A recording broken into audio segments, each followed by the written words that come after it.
അപ്പൊ ഞങ്ങളുള്ളത് കൊച്ചി എടപ്പള്ളിയിലാണ് കേട്ടോ. അപ്പൊ ഇന്നത്തെ നമ്മുടെ വീഡിയോ എന്ന് പറയുന്നത് വളരെയധികം ഉപകാരപ്പെടുന്ന വീഡിയോ ആണ്. നിങ്ങൾക്ക് ഉപകാരപ്പെടുമെന്നാണ് ഞങ്ങളുടെ ഒരു വിശ്വാസം. നിങ്ങൾക്ക് ചെറിയ ചെറിയ സംശയങ്ങൾ ഉണ്ടാവില്ലേ, അപ്പൊ അതിനൊരു സൊല്യൂഷൻ ആണ്. അത് വേറൊന്നല്ല, നമ്മുടെ കുട്ടികളുടെ കാര്യമായി തന്നെ നമ്മുടെ കൊച്ചുങ്ങൾ ഭയങ്കര ഭയങ്കര വാശി പിടിക്കുന്ന പിള്ളേരാവണം, അല്ലെങ്കിൽ നമ്മൾ പറയുന്നതൊന്നും കേൾക്കണില്ല, മൊബൈലിന് അഡിക്ഷൻ, ടി വിക്ക് അഡിക്ഷൻ, അങ്ങനത്തെ പല പ്രശ്നങ്ങൾ. അപ്പൊ നമ്മൾ പുതിയ പാരന്റ്സ് ആകുമ്പോൾ നമുക്ക് സംശയമുണ്ട് അത് എങ്ങനെ അവരെ മാറ്റും, അവരെങ്ങനെ അത് ബാധിക്കുന്നൊക്കെ നമുക്ക് ചിലപ്പോൾ ഒരു തോന്നലൊക്കെ ഉണ്ടാവും. അതുപോലെ തന്നെ വേറെ കാര്യമുണ്ട്, അവരുടെ ഭാവി, അതായത് അവരിനി ഇപ്പോൾ നെക്സ്റ്റ് ഒരു കോഴ്സ് എടുക്കണം, എന്ത് കോഴ്സ് എടുക്കണം, പലർക്കും കൺഫ്യൂഷനാണ്. ഞാൻ അതെടുത്താൽ ശരിയാവോ, എന്നെ കൊണ്ട് അത് പറ്റുമോ ഇല്ലയോ, അങ്ങനത്തെ എല്ലാ കൺഫ്യൂഷനും മാറ്റാൻ. ഇപ്പം ഞാനായാലും ഇപ്പോൾ ഗൾഫിൽ നിന്ന് നിർത്തി പോന്നപ്പോൾ എനിക്ക് ഭയങ്കര സംശയമായിരുന്നു, ഞാൻ നാട്ടിൽ നിൽക്കണോ അല്ലെങ്കിൽ തിരിച്ചു പോകണോ, നാട്ടിൽ നിൽക്കാൻ പറ്റുമോ, എനിക്കതിന് പറ്റുമോ എന്നൊക്കെ ഞങ്ങൾക്ക് ഭയങ്കര കൺഫ്യൂഷനായിരുന്നു. അപ്പം അങ്ങനത്തെ പല കാര്യങ്ങളും പലരും ഉണ്ടാവും. ഇപ്പോൾ പല മേഖല മാറി വേറെ മേഖലയിലേക്ക് മാറാനായിട്ട് ഞങ്ങളെ കൊണ്ട് സാധിക്കുന്നതാണ്. അപ്പം അങ്ങനത്തെ എല്ലാ കൺഫ്യൂഷനും മാറ്റി തരുന്ന ഒരു സ്ഥാപനത്തിലേക്കാണ് ഇന്ന് ഞങ്ങൾ വന്നേക്കുന്നത്. അവർ ഓൾറെഡി ഞങ്ങൾ വിളിച്ചു, ഇങ്ങനെ ഒരു സംഭവം ഉണ്ടെന്ന് പറഞ്ഞപ്പോൾ ഞങ്ങൾക്കും ഭയങ്കര ഇൻട്രസ്റ്റ് ആയി. അപ്പം എന്തായാലും ഗ്രേസിനാണെങ്കിലും ഇനി പിന്നീട് പിന്നെ നമുക്ക് അറിയില്ല ഇപ്പത്തെ എങ്ങനെയാണ്, അവൾക്ക് ഓരോന്നിനും കഴിവുകളുണ്ടോ എന്ന് നമുക്ക് അറിയില്ല. പലരും പലതും പറയുമ്പോൾ നമ്മൾ വിചാരിക്കും കൊച്ചു ഇങ്ങനെയാണോ, അങ്ങനെ അവൾക്ക് ചെയ്യാൻ പറ്റുമോ, അങ്ങനെ നമ്മൾ ചിന്തിക്കും. അപ്പൊ എന്തായാലും ഇവിടുത്തെ വിശേഷങ്ങൾ കേട്ടപ്പോൾ ഞങ്ങൾക്ക് തോന്നി നിങ്ങൾക്കും അത് വളരെ തരത്തിൽ ഉപകാരപ്പെടും എന്ന് തോന്നി. അപ്പൊ അങ്ങനെയാണ് ഞങ്ങളിത് ഇവിടേക്ക് വന്നേക്കുന്നത്. കൂടുതൽ ഡീറ്റെയിൽസ് നമുക്ക് അകത്ത് കയറിയിട്ട് അവരോട് പറഞ്ഞുതരാമെന്ന് അറിയില്ല. അപ്പൊ ഞങ്ങൾ ഇവിടെയാണുള്ളത്, Nirvana life path mental wellness hub. നമ്മള് നിർവാണയുടെ ഉള്ളിലേക്ക് കയറാൻ പോവാണ്. Hello, welcome. നിർവാണ ലൈഫ് പാത്തിലേക്ക് സ്വാഗതം. ഉള്ളിൽ കയറുമ്പോൾ നല്ല നല്ല പീസ്ഫുൾ ആയിട്ടുള്ള ഒരു ഫുൾ കളർഫുൾ ആയിട്ടും നല്ല സ്മെല്ലും. ചേച്ചി കയറിക്കോട്ടെ. നമ്മളെ വെയിറ്റ് ചെയ്ത് രണ്ടുപേര് അവിടെ അകത്ത് ഇരിപ്പുണ്ട്. ആരാണ് ആ രണ്ടുപേർ? ഇവരാണ് രണ്ടുപേർ, റിനു മാം, അമൃത മാമാണ്. ഇവരാണ് നമ്മുടെ വഴികാട്ടികൾ. ഇവരാണ് നമുക്ക് എല്ലാ കാര്യങ്ങളും പറഞ്ഞുതരാൻ പോണത്. നമ്മുടെ എല്ലാ കാര്യങ്ങളും ഇവര് പറയുന്ന പറഞ്ഞേക്കണേ. അപ്പൊ അങ്ങനെ ഞങ്ങളിത് ആദ്യം തന്നെ അറിയാൻ പോകുന്നത് മിടുവിന്റെ കാര്യങ്ങളാണ്. മിടുവിന്റെ ഫ്യൂച്ചർ എന്താണെന്ന് എനിക്ക് അറിയാൻ ആഗ്രഹമുണ്ട്. ഇവരുടെ ഉള്ളിലത്തെ കള്ളത്തരങ്ങളൊക്കെ ഇന്ന് ഇവിടെ പൊളിച്ചു കിടക്കും. അപ്പൊ മാം ഒന്ന് എങ്ങനെയാ ഒന്ന് പറയുന്നത്, എന്താണ് ഇവിടെ നമുക്ക് ചെയ്യാൻ പറ്റുന്നത്? നമുക്ക് ഇതിനകത്ത് അറിയാൻ പറ്റുന്ന ഒരാളുടെ പേഴ്സണാലിറ്റി, നമ്മളുടെ ഓരോരുത്തരുടെയും പേഴ്സണാലിറ്റി ട്രേറ്റ് വ്യത്യാസം ഉണ്ടാവും. അപ്പോൾ നമ്മുടെ പേഴ്സണാലിറ്റി അനുസരിച്ച് നമുക്ക് എന്തൊക്കെ പോസിറ്റീവ് സൈഡ്സ് ഉണ്ട് ഒരാളുടെ ക്വാളിറ്റിയിൽ, എന്തൊക്കെ നെഗറ്റീവ്സ് ഉണ്ട്, ഇതൊക്കെ നമുക്ക് അറിയാൻ പറ്റും. ചില ആൾക്കാരെ ശ്രദ്ധിച്ച് അറിയാൻ പറ്റും, പെട്ടെന്ന് എല്ലാവരോടും ഇന്ററാക്ട് ചെയ്യണമെന്നില്ല, കുറച്ച് ഉൾവലിഞ്ഞ പ്രകൃതി ആയിരിക്കാം. ചിലർക്ക് വെച്ചാൽ എളുപ്പത്തിൽ വേഗം കാര്യങ്ങൾ നടക്കണം, സ്പീഡിൽ കാര്യങ്ങൾ നടക്കണം എന്ന് ആഗ്രഹമുള്ള ആൾക്കാരുണ്ടാവും, ക്ഷമ ഉണ്ടാവില്ല അപ്പൊ അവർക്ക്. അപ്പൊ അങ്ങനെ പലരുടെയും പേഴ്സണാലിറ്റി ട്രേറ്റ് അനുസരിച്ചിട്ടാണ് അവരുടെ പ്രൈമറി ലെവലിലും സെക്കൻഡറി ലെവലിലുള്ള പോസിറ്റീവ് സൈഡ്സും നെഗറ്റീവ് സൈഡ്സും ഒക്കെ ഉള്ളത്. അപ്പൊ അതൊക്കെ നമുക്ക് ഈ ഒരു ബ്രെയിൻ മാപ്പിംഗ് ടെസ്റ്റിനകത്ത് അറിയാൻ പറ്റും. പിന്നെ നമുക്ക് അറിയാൻ പറ്റുമെന്ന് വെച്ചാല് ഇപ്പൊ മിഡുവിന് എന്തെങ്കിലും പെർട്ടിക്കുലർ ആയിട്ട് ഒരു പ്രൊഫഷനിലേക്ക് മാറാൻ ആഗ്രഹമുണ്ട്. ഫോർ എക്സാമ്പിൾ IAS എടുക്കണമെന്ന് ആഗ്രഹമുണ്ട്. അപ്പൊ IAS എടുക്കാൻ പറ്റുമോ, IAS എടുക്കാനുള്ള കപ്പാസിറ്റീസ്, അതിന്റെ ആ ഒരു ട്രേറ്റ്സുകളൊക്കെ നമുക്കുണ്ടോ എന്നൊക്കെ നമുക്ക് തിരിച്ചറിയാനായിട്ട് ഈ ഒരു ടെസ്റ്റിനകത്തോട് സാധിക്കുന്നതാണ്. പിന്നെ നമുക്കിപ്പോ ഇമോഷൻസ് ഒത്തിരി ഉള്ള ആൾക്കാർ, പെട്ടെന്ന് ദേഷ്യം വരുന്ന, ചേട്ടൻ പെട്ടെന്ന് ദേഷ്യം വരുമോ?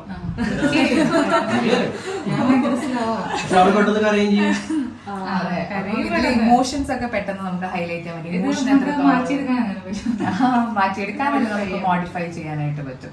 അപ്പൊ ഇമോഷൻസ് എത്രത്തോളം ഉണ്ടെന്നുള്ളത് അറിഞ്ഞു കഴിഞ്ഞാൽ അപ്പം ഓപ്പോസിറ്റ് നിൽക്കുന്ന ആളെ എങ്ങനെ ഹാൻഡിൽ ചെയ്യണം എന്നുള്ളത് നമുക്ക് കുറച്ചുകൂടി കഴിയട്ടില്ലേ. അപ്പൊ പിന്നെ എബിലിറ്റീസ് അറിയാൻ പറ്റും, നമ്മുടെ എബിലിറ്റീസ് എത്രത്തോളം ഉണ്ട്, നമുക്ക് ഓർഗനൈസിങ് സ്കിൽ ഉണ്ടോ, ഇല്ലെങ്കിൽ നമ്മുടെ ലോജിക്കൽ എബിലിറ്റി എത്രത്തോളം ഉണ്ട്, അല്ലെങ്കിൽ നമ്മുടെ മോട്ടോ സ്കിൽസ് ഉണ്ട്, അപ്പൊ കയ്യിൽ എത്രത്തോളം കൺട്രോളബിലിറ്റി ഉണ്ട്, അല്ലെങ്കിൽ നമ്മുടെ ഫുൾ ബോഡി മൂവ്മെന്റ് ആക്ടിവിറ്റീസിന് എത്രത്തോളം നമുക്ക് എബിലിറ്റി ഉണ്ടെന്നുള്ളതൊക്കെ ഇതിലൂടെ നമുക്ക് ഐഡന്റിഫൈ ചെയ്യാൻ പറ്റും. സ്പോർട്സ് ഒക്കെ ഒത്തിരി ചെയ്യാൻ പറ്റുന്ന ആൾക്കാർ, സ്വിമ്മിങ് അങ്ങനത്തെ കാര്യങ്ങളൊക്കെ ചെയ്യുന്നവർക്ക് ഈ കൈനസ്തെറ്റിക് സൈക്കോമോട്ടർ എബിലിറ്റി ഒക്കെ ഭയങ്കര കൂടുതലായിരിക്കും. അതുകൊണ്ട് തന്നെ ഇതൊക്കെ ഈ ഒരു ടെസ്റ്റ് ആക്ച്വലി ഒളിമ്പിക്സിൽ യൂസ് ചെയ്യുന്നുണ്ട്. അതിനകത്ത് വരുന്ന ആൾക്കാർക്ക് എത്രത്തോളം കൈനസ്തെറ്റിക് പൊട്ടൻഷ്യൽ ഉണ്ട് എന്ന് തിരിച്ചറിയാനൊക്കെ ആയിട്ട്, സൈക്കോമോട്ടർ എബിലിറ്റി തിരിച്ചറിയാനൊക്കെ ഈ ഒരു ടെസ്റ്റ് യൂസ് ചെയ്യുന്നുണ്ട്.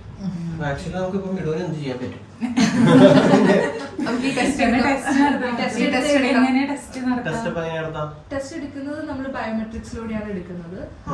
ആക്ച്വലി ഈ ടെസ്റ്റ് വരുന്നത് നമ്മളുടെ ഒരു ബ്രെയിനിന്റെ ഫിംഗർ പ്രിന്റ്സിന്റെ കണക്ഷൻസ് വെച്ചിട്ടാണ് ഈ ഒരു ടെസ്റ്റ് വരുന്നത്. ഇതൊരു ഡോക്ടർ ഹെറോൾഡ് കിമിൻസ് എന്ന് പറയുന്ന ഒരു ഡോക്ടറാണ് ഇത് ഡിസ്കവർ ചെയ്തിട്ടുള്ളത്. ഒരുപാട് വർഷങ്ങൾക്ക് മുമ്പ് ഡിസ്കവർ ചെയ്തിട്ടുള്ളതാണ്. അല്ലെങ്കിൽ ശരിക്കും ഫിംഗർ പ്രിന്റ് കേട്ടപ്പോൾ ഞാൻ ആദ്യം ചിന്തിച്ചതായിരുന്നു, നമ്മുടെ കൈരേഖ നോക്കി പറയുന്ന പോലെ അങ്ങനെ ഭാവി പറയുന്ന പരിപാടി പരിപാടിയൊന്നും അല്ലല്ലോ അല്ലേ? തീർച്ചയായിട്ടും അല്ല. സയന്റിഫിക് റെഫറൻസ് ടെസ്റ്റ് തന്നെയാണ്. നമ്മൾ ആരും ഡിസ്കവർ ചെയ്തതല്ല, ഒരു ഡോക്ടറാണ്, ഡോക്ടർ ഹെറോൾഡ് ക്യൂമൻസ് ആണ് ഇത് ഡിസ്കവർ ചെയ്തിട്ടുള്ളത്. ഇപ്പൊ തന്നെ നമ്മൾ നോക്കിക്കഴിഞ്ഞാൽ US, Japan, China, Sweden, Germany ഇത്രയും രാജ്യങ്ങളിൽ ഇത് വളരെ പ്രോമിനന്റ് ആയിട്ട് യൂസ് ചെയ്യുന്ന ഒരു കാര്യമാണ്. ഈവൻ ഒളിമ്പിക്സിൽ യൂസ് ചെയ്യുന്നുണ്ട്. അതുപോലെ തന്നെ കോർപ്പറേറ്റ് കമ്പനീസിൽ സ്റ്റാഫ്സിനെ എടുക്കുന്നതിന് മുമ്പായിട്ട് അവരുടെ പേഴ്സണാലിറ്റി അറിയാനും അവരുടെ പൊട്ടൻഷ്യൽ തിരിച്ചറിയാനും ഒക്കെ ആയിട്ട് HR പ്രൊഫഷണൽസ് ഇത് യൂസ് ചെയ്യുന്നൊരു ടെസ്റ്റും കൂടിയാണ്. അതായത് റിക്രൂട്ട്മെന്റ് സ്റ്റേജിൽ അവരുടെ എബിലിറ്റീസ് ശരിക്കും ആ ഒരു എംപ്ലോയിനെ എടുക്കുമ്പോൾ എത്രത്തോളം അവർക്ക് കമ്പനിയിലേക്ക് എത്രത്തോളം കോൺട്രിബ്യൂട്ട് ചെയ്യാൻ പറ്റും ശരിക്കുള്ള എബിലിറ്റി വെച്ചിട്ട് എന്നുള്ളത് അറിയാനുള്ള നമ്മൾ ആപ്റ്റിറ്റ്യൂഡ് ടെസ്റ്റ് ഒക്കെ ചെയ്യില്ലേ, അതേപോലെ ഒരു ഫസ്റ്റ് റൗണ്ട് ടെസ്റ്റ് ആയിട്ട് കൊടുക്കുന്ന ഒരു brain mapping test. Brain mapping test, aptitude test എന്ന് പറഞ്ഞിട്ട് നമ്മള് കുറെ ക്വസ്റ്റ്യൻസ് കൊടുത്തിട്ട് ഇപ്പൊ നമ്മൾ എക്സാംസ് എൻട്രൻസ് ഒക്കെ എഴുതുമ്പോൾ ആപ്റ്റിറ്റ്യൂഡ് ടെസ്റ്റ് ആണ് ഫസ്റ്റ് ലെവൽ ഓഫ് എൻട്രി എന്നുള്ള രീതിയിൽ നമ്മൾ അതാ ചെയ്യിപ്പിക്കുക.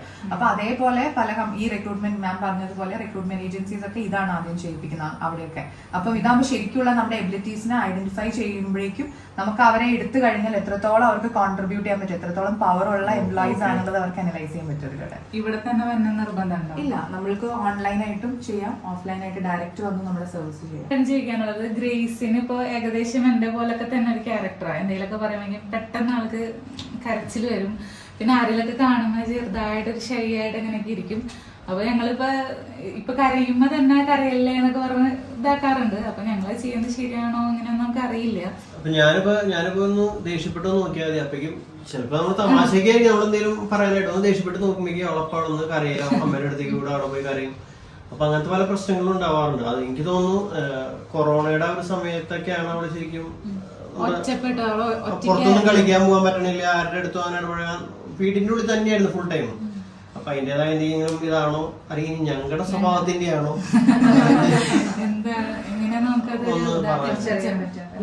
അത് നമ്മൾ ആക്ച്വലി അവിടേക്കാണ് സത്യത്തിൽ ടെസ്റ്റിന് യൂസ് വരുന്നത്. നമ്മളത് നോക്കുമ്പോഴത്തേക്ക് ആ കുട്ടിയുടെ പെർട്ടിക്കുലർ പേഴ്സണാലിറ്റി ടൈപ്പ് ഏതാന്ന് നമുക്ക് തിരിച്ചറിയാൻ പറ്റും. അപ്പൊ ആ ഒരു പേഴ്സണാലിറ്റി ടൈപ്പിലുള്ളതാണെങ്കിൽ ആ ടൈപ്പിലുള്ള ആൾക്കാരുടെ എങ്ങനെ പാരന്റ് ചെയ്യണം എന്നുള്ളതും നമുക്ക് അറിയാൻ പറ്റും. ചിലപ്പോൾ ഇമോഷണൽ കോഷ്യന്റിന്റെ പ്രശ്നം കൊണ്ടായിരിക്കാം.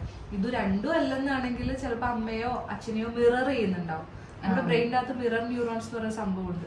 അപ്പൊ നമ്മൾ അറിഞ്ഞോ അറിയാതെയോ ചില ആൾക്കാരെ ചിലപ്പോൾ നമ്മുടെ ചുറ്റുമുള്ളവരെയൊക്കെ ആയിരിക്കാം, അച്ഛനമ്മ തന്നെ ആവണമെന്നില്ല, അവരുടെ ചില ബിഹേവിയേഴ്സ് നമ്മൾ മിറർ ചെയ്യും. ചിലപ്പോൾ നമ്മൾ ശ്രദ്ധിച്ചറിയാൻ പറ്റും നമ്മുടെ വീടിന്റെ അവിടെയുള്ള ഏതെങ്കിലും ജംഗ്ഷനിലുള്ള ഏതെങ്കിലും ഒരു ചേട്ടന്റെ ഏതെങ്കിലും ജസ്റ്റേഴ്സ് ഒക്കെ നമുക്ക് വരുന്നുണ്ടാവും. ഇതൊക്കെ ഈ മിററിന്റെ അകത്ത് വരുന്നതാണ്.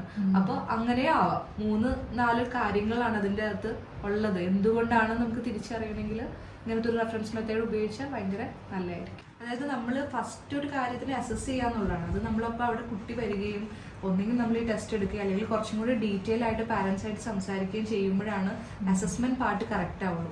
അസസ്മെന്റ് പാർട്ട് കറക്റ്റ് ആയാൽ മാത്രമേ നമുക്ക് അതിന് വേണ്ട ഒരു സൊല്യൂഷൻ കൊടുക്കാൻ പറ്റുള്ളൂ.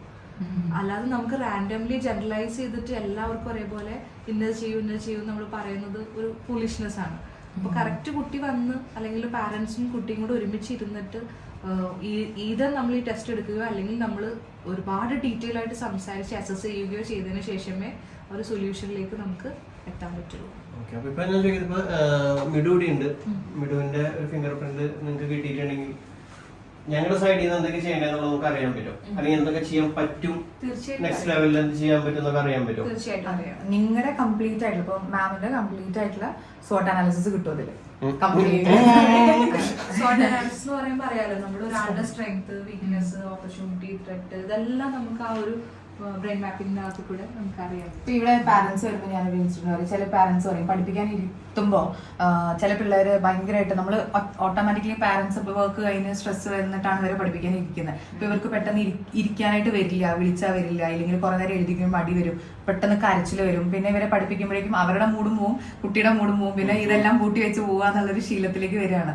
അപ്പൊ അങ്ങനെയൊക്കെ വരുന്ന സമയത്ത് ചിലപ്പോൾ മക്കൾക്ക് ലേണിംഗ് കപ്പാസിറ്റി എന്ന് പറഞ്ഞ ഇല്ലെങ്കിൽ ഏത് ലേണിംഗ് സ്റ്റൈലാണ് അവർ ഉപയോഗിക്കേണ്ടത് എന്നുള്ളത് നമ്മൾ അറിഞ്ഞു കഴിഞ്ഞാൽ ആ പാറ്റേണിൽ അവരെ പഠിപ്പിച്ചാൽ മതി. അപ്പൊ അവർക്ക് കുറച്ചുകൂടി ഇൻട്രസ്റ്റ് ഉണ്ടാവും അത് പഠിക്കാനായിട്ട്. ചിലപ്പോൾ ഓഡിറ്ററി ഭയങ്കര ഹൈ ആയിട്ടുള്ള കുട്ടിയായിരിക്കും. ആ കൊച്ചിനെ കൊണ്ട് നിങ്ങളൊരു 10 വട്ടം എഴുതിച്ച് പഠിപ്പിച്ചാലും 11ാമത്തെ വട്ടം എഴുതിയും തെറ്റിപ്പോകും. കാരണം ആ കൊച്ചിനായി എഴുതാനുള്ള ഒരു ലേണിംഗ് സ്റ്റൈൽ എല്ലാ കുട്ടിക്കുള്ളത് ഓഡിറ്ററി. അപ്പൊ കേട്ട് പഠിപ്പിക്കും. അപ്പൊ നിങ്ങൾ അടുത്തിരുന്ന് നമ്മൾ പറഞ്ഞു കൊടുത്ത് റിപ്പീറ്റഡ് ആയിട്ട് കൊച്ചിനെ കൊണ്ട് പറയിപ്പിച്ചൊക്കെ പഠിപ്പിക്കുമ്പോൾ ഇന്ററാക്ട് ചെയ്ത് പഠിപ്പിക്കുമ്പോൾ ആ കൊച്ചിന് കുറച്ചുകൂടി യൂസ്ഫുൾ ആണ്. ചില പിള്ളേർക്ക് ഒബ്സർവേഷൻ ആയിരിക്കും കൂടുതൽ ഉണ്ടാവുക. അപ്പൊ അവർക്ക് ചിലപ്പോൾ വായിച്ചും വീഡിയോസ് കണ്ടും അങ്ങനെ ഒബ്സർവ് ചെയ്ത് പഠിക്കാനുള്ള സ്കില്ലായിരിക്കും. അപ്പൊ അതൊക്കെ ഐഡന്റിഫൈ ഐഡന്റിഫൈ ചെയ്യുക പാരന്റ്സ് എന്നുള്ള രീതിയിൽ നമുക്കത് ഭയങ്കര യൂസ്ഫുൾ അല്ലേ. പ്രത്യേകിച്ച് 10th എത്തുമ്പോൾ +1 +2 ഇപ്പോഴത്തെ 10th ഇവിടെ വരുന്ന പകുതി പിള്ളേരും ബ്ലാങ്ക് ആണ്. എന്തെടുക്കണം, ഏത് സ്ട്രീം എടുക്കണം എന്ന് അറിയില്ല. പാരന്റ്സ് അപ്പോൾ ഫോഴ്സ് ചെയ്യും, ഫാമിലി മെമ്പേഴ്സ് പറയും, റിലേറ്റീവ്സ് വേറെ കുറെ പറയും, ഫ്രണ്ട്സ് പറയും. അപ്പൊ ഇതില് ഇവര് കൺഫ്യൂസ്ഡാ എന്ത് ചെയ്യണം എന്നുള്ളത്. അപ്പൊ ഇതാവുമ്പം നമ്മുടെ ശരിക്കുള്ള പൊട്ടൻഷ്യൽ നോക്കിയിട്ട് നമ്മൾ ആ സ്ട്രീം എടുക്കുകയാണെങ്കിൽ നമുക്ക് കരിയർ പാത്ത് എന്ന് പറയുന്നത് വളരെ സ്മൂത്ത് ആയിട്ട് പോകും. മറ്റേതാണ് ഭയങ്കരമായിട്ട് നമ്മൾ പിള്ളേരെയും സ്ട്രെസ് കൊടുക്കും, അതേപോലെ നമ്മുടെ പ്രഷറും കൂടുകയാണ് അവിടെ. അപ്പൊ ഇതാകുമ്പോൾ നമുക്ക് 2 ഭാഗവും സ്റ്റേബിൾ ചെയ്ത് മുന്നോട്ട് പോകാനായിട്ട് ഭയങ്കര യൂസ്ഫുൾ ആയിരിക്കും. അപ്പൊ അതൊക്കെ ഭയങ്കര പാരന്റിങ്ങിന് ഹെൽപ്ഫുൾ ആവുന്നതാണ് ഈ ടെസ്റ്റിലൂടെ. അപ്പൊ പാരന്റ്സിന് അത് ഗുണമാണ്, കുട്ടികൾക്കും അത് ഗുണമാണ്. അപ്പൊ എന്റെ ഫിംഗർ പ്രിന്റ് ഒക്കെ എടുത്തു, എന്റെ ടെസ്റ്റ് ഒക്കെ കഴിഞ്ഞിട്ടുണ്ട്. അപ്പൊ എന്റെ റിസൾട്ട് എങ്ങനെയായിരിക്കും കിട്ടാൻ?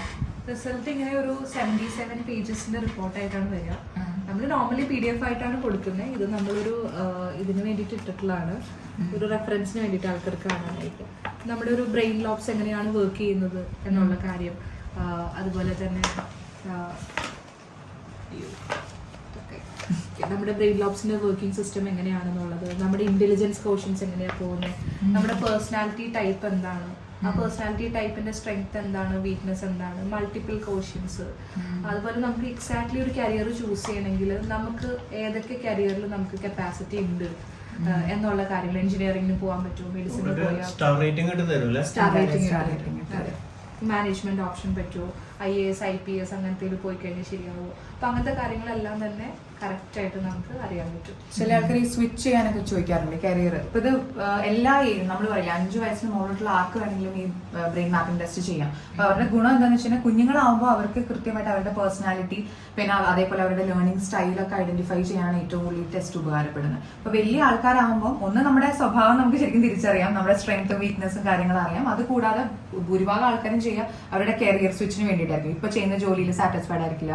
ലെബ്രോഡ് ഇപ്പൊ സാർ പറഞ്ഞ പോലെ സാറിനൊരു കൺഫ്യൂഷൻ ഉണ്ടായിരുന്നില്ലേ, അവിടുന്ന് വന്നപ്പോൾ ഇവിടെ ഇനി എന്ത് ചെയ്യും, എന്ത് ചെയ്താലാണ്. കാരണം സൊസൈറ്റി ഒരുപാട് ക്വസ്റ്റ്യൻസ് നമ്മളോട് ചോദിച്ചുകൊണ്ടിരിക്കുകയാണ്. അപ്പൊ നമുക്ക് ഇറങ്ങുന്നതിൽ നമ്മൾ 100% കോൺഫിഡന്റ് ആയിരിക്കണം, എന്നാലേ അവരെയും കൂടി നമുക്ക് പറഞ്ഞു മനസ്സിലാക്കാൻ പറ്റുള്ളൂ. അപ്പൊ അതിനൊരു ഹെൽപ്പിംഗ് ഹാൻഡ് എന്നുള്ള രീതിയിൽ ഒരു റെഫറൻസ് ആയിട്ടാണ് നമ്മൾ കൊടുക്കുന്നത് ഈ ടെസ്റ്റ്. അപ്പൊ അവർക്കും അത് ഭയങ്കര യൂസ്ഫുൾ ആയിരിക്കും എന്നുള്ളത്. നമ്മൾ നോർമലി പ്രിന്റ് ചെയ്ത് കൊടുക്കാറില്ല, കാരണം പ്രിന്റിംഗ് ഓപ്ഷൻ വരുമ്പോൾ പിന്നെയും ചാർജ് കൂടും. നമ്മൾ PDF ആയിട്ടാണ് അയച്ചു കൊടുക്കുന്നത്. അതൊരു റിപ്പോർട്ട് കൗൺസിലിംഗിലൂടെയാണ് കൊടുക്കുന്നത് ഈ റിപ്പോർട്ട്. അതായത് ഇത് നമ്മൾ സ്വന്തമായിട്ട് വായിച്ച് മനസ്സിലാക്കുന്നതിനേക്കാളും ഒരു സർട്ടിഫൈഡ് ആയിട്ടുള്ള ഒരു കൗൺസിലർ അല്ലെങ്കിൽ സൈക്കോളജിസ്റ്റ്, കരിയർ കൗൺസിലറിന്റെ ഹെൽപ്പോടുകൂടി ഒരു 1 hour എടുത്തിട്ടാണ് ഡീറ്റെയിൽ ആയിട്ട് ഇത് പറഞ്ഞ് മനസ്സിലാക്കുന്നത്. ഓക്കെ, അപ്പൊ അതിന് നമ്മളൊരു below 10K ആണ് ചാർജ് ചെയ്യുന്നത്. ചെറിയ കുട്ടികൾക്കായാലും വലിയവർക്കായാലും എങ്ങനെയായിരിക്കും ചാർജസിൽ വ്യത്യാസം ഉണ്ടാവും? പ്രൊസീജിയേഴ്സ് എല്ലാം സെയിം ആണ്, വരുന്ന റിപ്പോർട്ടുകളും സെയിം ആണ്. സെയിം ഇൻ ദ സെൻസ് പ്രൊസീജിയേഴ്സും കാര്യങ്ങളും ഒക്കെ സെയിം തന്നെയാണ് വരുന്നത്. ഇതിൽ റേറ്റ് പാക്കേജ് എങ്ങനെ ഡിഫറൻസ് വരാന്ന് അറിയോ? കാരണം ഇപ്പൊ ചില ആൾക്കാർക്ക് ഈ ടെസ്റ്റ് എടുത്തിട്ട് ജസ്റ്റ് ഒന്ന് അറിഞ്ഞാൽ മാത്രം മതി എന്ന് പറയുന്നവരുണ്ട്. ചില ആൾക്കാർ ഇതിന് ഫോളോ അപ്പ് വേണം എന്ന് ആഗ്രഹിക്കുന്നുണ്ട്, അവർക്ക് ചേഞ്ച് വേണം. അപ്പൊ അത് മോഡിഫൈ ചെയ്യാൻ അല്ലെങ്കിൽ സെൽഫായിട്ട് അവരെ മോട്ടിവേറ്റ് ചെയ്യാൻ അവർക്ക് അറിയില്ല. അപ്പൊ നമ്മുടെ ഹെൽപ്പ് എടുക്കും. അപ്പം ഇതിന്റെ കൂടെ നമ്മളൊരു പാക്കേജ് ആയിട്ട് കൊടുക്കും. ചില ആൾക്കാർ ചിലപ്പം 2-3 മാസം സെഷൻസ് എടുത്തിട്ട് മാറുന്നുണ്ട്. അത് ഓരോ ക്ലയന്റും ഡിഫറെന്റ് ആയിരിക്കും. അപ്പൊ ചാർജസ് മാറി മാറി വരും. അപ്പൊ ടെസ്റ്റ് മാത്രം എടുക്കുകയാണെങ്കിലാണ് നമ്മൾ പറഞ്ഞ 10K ബിലോ വരും. പക്ഷെ പാക്കേജസ് ആയിട്ട് എടുക്കുന്ന ഒരുപാട് പേരുണ്ട്. ഇപ്പൊ എബ്രോഡുള്ള ആൾക്കാരൊക്കെ ആണെങ്കിൽ പാരന്റ്സിന് കൂടുതലും കുട്ടികളെ ശ്രദ്ധിക്കാൻ പറ്റുന്നില്ല. അപ്പൊ അവർക്ക് ഒരു ലിസണർ ആയിട്ട് നമ്മൾ എടുക്കുന്നവരുണ്ട്, അവരെ ട്രെയിൻ ചെയ്യാൻ മെന്റർ ആയിട്ട് നമ്മൾ പോകുന്നവര്, ലൈഫ് കോച്ചിങ് ആയിട്ട് കൊടുക്കുന്ന, അങ്ങനെ പല രീതിയിലാണ് നമ്മുടെ ഇത് സ്പ്ലിറ്റ് പോകുന്നത്. അപ്പം പല രീതിയിലാണ് അവർ നമ്മുടെ സർവീസ് ഉപയോഗിക്കുന്നത്. അപ്പൊ അതിനിടെ കൂടെ ഒരു സംശയം ചോദിച്ചോട്ടെ, ഇതിപ്പോ നമ്മളിപ്പോ 2 പേരും ഫിംഗർ പ്രിന്റ് തന്നു, ഇതിന്റെ റിസൾട്ട് നിങ്ങൾ തരുമ്പോ അത് എത്രത്തോളം അത് മീൻസ് എങ്ങനെയായിരിക്കും, അത് ഓക്കെ ആണോ അല്ലെങ്കിൽ അത് സക്സസ് ആണെന്ന് എങ്ങനെ നമുക്ക് അറിയാൻ പറ്റാം? അത് ആക്ച്വലി നമ്മുടെ അടുത്ത് ഇപ്പൊ ഓൾമോസ്റ്റ് 1500 ആൾക്കാരിൽ പുള്ളി ചെയ്തിട്ടുണ്ട്. അതിനകത്ത് ഒരുപാട് doctors, working professionals, police officers എല്ലാവരും ചെയ്തിട്ടുണ്ട്. ഇതുവരെ ദൈവം സഹായിച്ച എല്ലാം സക്സസ്ഫുൾ ആയിട്ട് തന്നെ ഉള്ളൂ. പിന്നെ ചിലപ്പോൾ ഇത് നമ്മളിവിടെ ചെയ്യുന്നത് ഒരു US പേറ്റന്റ്ഷിപ്പിലാണ് ചെയ്യുന്നത്. അപ്പൊ നമ്മൾ അത്രത്തോളം സർട്ടിഫൈഡ് ആയിട്ടുള്ള ആൾക്കാരും തന്നെയാണ് നമ്മുടെ ഇവിടുത്തെ റിപ്പോർട്ടും കൗൺസിൽ ചെയ്ത് കൊടുക്കുന്നത്. നമുക്കിപ്പോൾ ചില ഫിംഗേഴ്സ് ഇല്ലാതിരിക്കുക, അല്ലെങ്കിൽ ചില ഫിംഗേഴ്സിൽ കട്ട് വന്നിട്ടുണ്ടാവും, അങ്ങനത്തെ കേസസിലൊന്നും നമുക്ക് എടുക്കാൻ പറ്റില്ല. അപ്പൊ വേറെ ഫിംഗർ നമുക്ക് ഈ ഒരു വിരൽ മാത്രമാണോ യൂസ് ചെയ്യാം? അല്ല നമ്മുടെ 10 ഫിംഗേഴ്സ് നമ്മൾ യൂസ് ചെയ്യുന്നുണ്ട്, ഒരൊറ്റ ഫിംഗറിൽ നിന്നല്ല, 10 ഫിംഗേഴ്സ് യൂസ് ചെയ്യുന്നുണ്ട്. അപ്പൊ ഈ 10 ഫിംഗേഴ്സിൽ ഏതെങ്കിലും ഒരെണ്ണത്തിൽ എന്തെങ്കിലും കട്ടോ എന്തെങ്കിലും മാർക്കോ ഒക്കെ ഉണ്ടെങ്കിൽ നമുക്ക് ചെയ്യാൻ പറ്റില്ല. ഇപ്പൊ നമ്മൾ ഡൗൺ സിൻഡ്രോം ഓട്ടിസം ഉള്ള കുട്ടികൾക്ക് നമ്മൾ ഇവിടെ അതിന്റെ നിർവ്വാണയിൽ നമ്മൾ അതിന്റെ ടെസ്റ്റുകൾ ഉപയോഗിക്കാറില്ല. അപ്പൊ അങ്ങനത്തെ കേസസ് ഉണ്ട്. അപ്പൊ അത്രത്തോളം ജെനുവിൻ ആയിട്ട് ഒരു US പാറ്റന്റിലാണ് നമ്മൾ ഇവിടെ ചെയ്തിട്ട് പോകുന്നത്. സക്സസ് ആയിരിക്കും. നിങ്ങൾ ഞങ്ങളെ കുറിച്ച് തീർച്ചയായിട്ടും സക്സസ് ആയിരിക്കും. ഞാനും ഫിംഗർ പ്രിന്റ് കൊടുത്തിട്ടുണ്ട്. ഡമ്മിഡുവിന്റെ എന്തായാലും കൊടുത്തപ്പോ എന്റെയും കൂടി കൊടുത്തേക്കാന്ന് വെച്ചാൽ അവള് ചിലപ്പോൾ വിചാരിക്കും അവളെ മാത്രം ഞാൻ സംശയിച്ചു, എന്റെ പ്രശ്നങ്ങൾ അവള് കണ്ടില്ലെന്ന് കാണാതിരിക്കാന്ന് വിചാരിക്കില്ലേ. അപ്പൊ എന്തായാലും ഞാൻ ഫിംഗർ പ്രിന്റ് കൊടുത്തിട്ടുണ്ട്. നമ്മുടെ കൂടുതൽ ഡീറ്റെയിൽസ് നമ്മുടെ എല്ലാ social media platform Nirvana life path നമ്മുടെ ഇൻസ്റ്റാ പേജിലും ഫേസ്ബുക്കിലും ഒക്കെ കയറിയ ടെസ്റ്റിമോണിയൽസ്, നമ്മൾ നടത്തിയിട്ടുള്ള പ്രോഗ്രാംസിന്റെ എല്ലാം വീഡിയോസും ഒക്കെ അതിനകത്തുണ്ട്. ഗൂഗിൾ റിവ്യൂസ് നോക്കാനൊക്കെ എല്ലാത്തിലും നിങ്ങൾക്ക് ഞാൻ നമ്മുടെ അപ്ഡേറ്റ്സ് കിട്ടും. നമ്മളെല്ലാ പ്രോഗ്രാംസ് നടത്തുന്നതിന്റെ അപ്ഡേറ്റ്സ് അതിൽ ഇടാറുണ്ട്. അപ്പം അത് ചെക്ക് ചെയ്താലും മതി, എല്ലാവർക്കും കിട്ടും. ഇനി ഞങ്ങളുടെ റിസൾട്ട് വരണം. റിസൾട്ട് പെട്ടെന്ന് കിട്ടുമോ? പെട്ടെന്ന് റിസൾട്ട് വന്നിട്ട് നമുക്ക് ബാക്കി വിശേഷങ്ങൾ കാണാം. അതായിരിക്കും റിസൾട്ട് വന്നിട്ട് ഇനി ബാക്കി പറയാൻ പറ്റുള്ളൂ. തന്നെ കുറിച്ച് പറയണം. നമ്മളുടെ കോർഡിനേഷനിൽ ആദ്യം നമ്മൾ പറയുമ്പോ ഓർഗനൈസ് ചെയ്യാനും കാര്യങ്ങളെല്ലാം മാനേജ് ചെയ്ത് ഡിസിഷൻസ് എടുക്കാനുള്ള പവറൊക്കെ നല്ലതുപോലെ ചേട്ടനുണ്ട്. മറ്റുള്ളവരായിട്ട് ഇന്ററാക്ട് ചെയ്യാൻ അങ്ങനെ മടിയോ അങ്ങനെയൊന്നുമില്ല. നല്ലപോലെ ഇന്ററാക്ട് ചെയ്യാനുള്ള കപ്പാസിറ്റി ഒക്കെ നല്ലപോലെ ഉണ്ട്. ഒരു ലീഡർഷിപ്പ് ക്വാളിറ്റി ഒക്കെ ഉണ്ട്. സത്യം പറഞ്ഞാൽ ലോജിക്കൽ എബിലിറ്റി ചേട്ടന് വളരെ കുറവായിരുന്നു, 7% ഉള്ളൂ. അപ്പൊ പഠനത്തില് ബുദ്ധിമുട്ടുകൾ വരിക എന്ന് പറയുന്നത് അതുകൊണ്ടായിരിക്കാം വന്നിട്ടുണ്ടാവുക, പെട്ടെന്ന് ഫീലിങ്സിൽ വരിക. പക്ഷെ ചേട്ടനെ സംബന്ധിച്ചിടത്തോളം മോസ്റ്റ് പ്രോബബിളി ചേട്ടൻ ഏതെങ്കിലും വാക്കുകളിലൊക്കെ ആയിരിക്കാം കണക്ട് ചെയ്തിട്ട് പെട്ടെന്ന് ഇമോഷൻസ് ട്രിഗർ ആവാനുള്ള ചാൻസ്. എന്റെ റിസൾട്ടിന്റെ കുറച്ച് ഭാഗങ്ങളാണ് അവര് അത് എങ്ങനെയാണ് അതിന്റെ ഡീറ്റെയിൽ നമുക്ക് പറഞ്ഞു തരുന്ന ഒരു കൗൺസിലിങ്ങിന്റെ ഒരു ഭാഗമാണ് നിങ്ങൾ കണ്ടേട്ടോ. അപ്പൊ ലാസ്റ്റ് ചെറിയൊരു പാട്ട് മാത്രമേ കാണിച്ചിട്ടുള്ളൂ. അതെ, കുറെ നേരത്തെ ഒരു സംഭാഷണം ഉണ്ടായിരുന്നു. ആക്ച്വലി ഒരു 77 പേജുള്ള റിസൾട്ടാണ്, 77-78 പേജുള്ള റിസൾട്ട് ആണ്. അപ്പൊ അതാണ് അവര് വിവരിച്ച് നമുക്ക് ഡീറ്റെയിൽ ആയിട്ട് പറഞ്ഞു തരുന്നത്. 100% ഞാൻ ഹാപ്പിയാണ്. എനിക്ക് ശരിക്കും സംശയം ഉണ്ടായിരുന്നു. കാരണം നമ്മുടെ ഫിംഗർ പ്രിന്റ് നോക്കിയിട്ട് നമ്മുടെ എവിടെയാണ് നമ്മുടെ പോസിറ്റീവ് ഭാഗം, നമ്മുടെ എവിടെയാണ് നമുക്ക് നെഗറ്റീവ് ആയിട്ടുള്ള കാര്യങ്ങൾ, നമ്മുടെ മീൻസ് എന്താണ് നമ്മൾ ചെയ്ത സക്സസ് ആവുക, അല്ലെങ്കിൽ എന്ത് കാര്യത്തിലാണ് നമ്മുടെ എന്നിട്ട് പറയാന് ആ ഒരു നെഗറ്റീവ് വശങ്ങളെല്ലാം അവർ കറക്റ്റായിട്ട് പറഞ്ഞു തന്നു. എൻ്റെ ജീവിതത്തിൽ നടക്കുന്നത് അതുപോലെ തന്നെയാണ്, പെർഫെക്റ്റ് ആണ്. ഇത് ഈ നേരത്തെ പറഞ്ഞ പോലെ കൈരേഖശാസ്ത്രമൊന്നുമല്ല, നമ്മുടെ ബ്രെയിനും ഫിംഗർ പ്രിന്റായിട്ട് എന്തോ കണക്ഷൻ നമ്മൾ ജനിക്കുമ്പോൾ തുടങ്ങി ഉണ്ടെന്ന് പറയണം, നമ്മുടെ ഉള്ളിൽ അത് കണക്റ്റഡ് ആണെന്ന് പറയണം. അപ്പൊ എന്തായാലും അതെനിക്ക് വളരെ നല്ല രീതിയിൽ തന്നെ ഫീൽ ചെയ്തു. അവർ പറഞ്ഞ കാര്യങ്ങളെല്ലാം ഞാൻ ആക്സെപ്റ്റ് ചെയ്യുന്നുണ്ട്. എന്റെ ആണെങ്കിലും എനിക്ക് തോന്നിയായിരുന്നു പറയുന്നതൊക്കെ കറക്റ്റായിട്ട് ഫീൽ ചെയ്തു. എന്നെ കുറിച്ച് അവർ പറഞ്ഞപ്പോ വിടു പറഞ്ഞു ഇത് പെർഫെക്റ്റ് ആണല്ലോ. ഞങ്ങൾക്ക് ആകെ അത്ഭുതമായി പോയി ശരിക്കും. അപ്പൊ നമുക്ക് ഇപ്പൊ ഒരു ജോലിന്ന് വേറെ ജോലിക്ക് അല്ലെങ്കിൽ പുതിയൊരു ബിസിനസ് തുടങ്ങാൻ പോണ്, എന്ത് കാര്യത്തിനായിക്കോട്ടെ നമുക്കൊരു മൈൻഡ് ഉള്ള ആളാണോ, എനിക്ക് ബിസിനസ് സക്സസ് ആവോ അതൊക്കെ അറിയാൻ. ചിലർക്ക് ബിസിനസ് ചെയ്യാനുള്ള കഴിവൊന്നും ഉണ്ടാവില്ല, പക്ഷെ അന്ന് ബിസിനസ് ചെയ്യാൻ ആഗ്രഹം ഉണ്ടാവും. അപ്പൊ നമുക്ക് ആ കഴിവുണ്ടോ എന്നൊക്കെ നമുക്ക് തിരിച്ചറിയാൻ പറ്റും. എല്ലാവരും ഒരു പെർഫെക്റ്റ് ആയിട്ട് പറഞ്ഞു തരുന്നുണ്ട്. 10ാം ക്ലാസ് ഒക്കെ കഴിയുമ്പോ എന്തെടുക്കണം ഡൗട്ട് ആയിട്ട് നിൽക്കുന്ന പാരന്റ്സ് പറയും ഇന്നത് പഠിക്കും, മക്കൾ പറയും എനിക്ക് ഇന്നതാവണം. അപ്പൊ രണ്ടുപേരും ക്ലാഷ് എന്തായാലും ഉണ്ടാവും, മിക്ക വീടുകളിൽ ഉണ്ടാവാൻ ചാൻസ് ഉണ്ട്. അവരെന്നോട് പറഞ്ഞ ഒരു എടുത്തു പറഞ്ഞ കാര്യമാണ്, എനിക്ക് അഗ്രികൾച്ചർ ആ ഇതില് എനിക്ക് അതെ 1 പോയിന്റ് 2 പോയിന്റ് ഉള്ളൂ. എനിക്ക് മറ്റുള്ളവരെ കൊണ്ട് പണി ചെയ്യിപ്പിക്കാനുള്ള കഴിവ് എനിക്ക് ഭയങ്കരമായിട്ട് കൂടുതലുണ്ട്. അപ്പൊ അങ്ങനെ കുറെ കാര്യങ്ങളൊക്കെ ക്ലിയർ ചെയ്തൊക്കെ തന്നു. അപ്പൊ തീർച്ചയായിട്ടും നിങ്ങളുടെ മക്കൾക്കായാലും നിങ്ങൾക്കായാലും വളരെ രീതിയിൽ ഉപകാരപ്പെടും. എന്തായാലും നിങ്ങൾക്ക് ആഗ്രഹമാണെങ്കിൽ എന്തായാലും നിങ്ങളൊന്ന് പോകണം കേട്ടോ. എന്തായാലും പോയി നിങ്ങളൊന്ന് ടെസ്റ്റ് ചെയ്ത് നോക്കണം. നിങ്ങളിപ്പോൾ വേറൊരു ഇപ്പോൾ മക്കൾ ഇപ്പോൾ ഡോക്ടർ ആവണോ, നേഴ്സാകണോ, അല്ലെങ്കിൽ വേറെ ഏതെങ്കിലും ബിസിനസ് മാൻ ആക്കണോ, എന്തെങ്കിലും ആക്കണോ, പല കാര്യത്തിലും നിങ്ങൾക്ക് ഡൗട്ട് ഉണ്ടാവും. അപ്പൊ നിങ്ങൾ ആ ചില പിള്ളേര് പഠിക്കണില്ല എന്ന് പറയും. അപ്പൊ ചിലപ്പോ അവർക്ക് വേറെ സ്റ്റൈലിലായിരിക്കും നമ്മൾ പഠിപ്പിക്കേണ്ടത്. അപ്പൊ ഇവര് തന്നെ ഇപ്പൊ എന്നോട് പറഞ്ഞു, ഇപ്പൊ ഞാൻ പഠിപ്പിൽ മോശമായിരുന്നു, ഇത് അവർക്ക് അറിയില്ല.